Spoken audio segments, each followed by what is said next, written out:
Bonjour au programme de cette nouvelle revue de presse, la nouvelle hausse du pouvoir d'achat immobilier, des recettes records pour l'ISF en 2014 et moins d'un foyer sur deux paye l'impôt sur le revenu. Bonne nouvelle pour les acquéreurs, le pouvoir d'achat immobilier repart à la hausse selon meilleurtaux.com, repris par leparticulier.fr.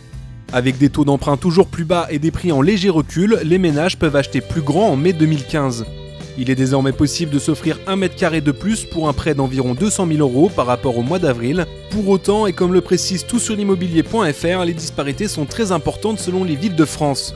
Par exemple, pour des mensualités de 1 000 €, les particuliers peuvent s'offrir 92 mètres carrés à Marseille contre seulement 24 mètres carrés à Paris.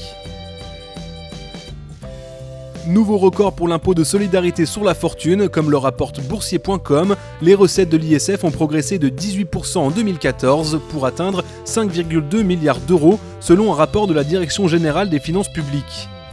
Et pour les 331 000 personnes assujetties, la facture s'est considérablement alourdie, passant de 14 050 € à 15 700 € en moyenne. BFMbusiness.com note que cette hausse s'explique principalement par la régularisation des avoirs illégalement détenus à l'étranger. 38 000 demandes de régularisation ont en effet été déposées auprès de l'administration fiscale en 2014. Et les repentis devraient encore remplir les caisses de l'État l'année prochaine, puisque seulement 6 000 dossiers ont été traités jusqu'ici. 2015 devrait donc encore être une bonne année pour les recettes de l'ISF. Impôt toujours, mais sur le revenu cette fois, la Direction générale des finances publiques, citée par votreargent.fr, donne le nombre de foyers français ayant payé l'impôt en 2014.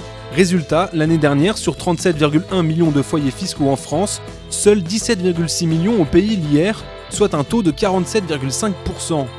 C'est près de 5% de moins qu'en 2013 et cela résulte de la réduction d'impôt exceptionnelle votée l'été dernier. Avec la suppression de la première tranche de l'impôt sur le revenu en vigueur cette année, peu de chances que la tendance s'inverse. En effet, et comme le rappellent leséchos.fr, la mesure devrait toucher 9 millions de ménages, dont 3 deviendront ou resteront non imposables. Le taux de foyers payant l'impôt sur le revenu pourrait alors chuter à 43,4% en 2015. C'est tout pour cette revue de presse, on se retrouve dans une semaine pour un nouveau point sur l'actualité des finances.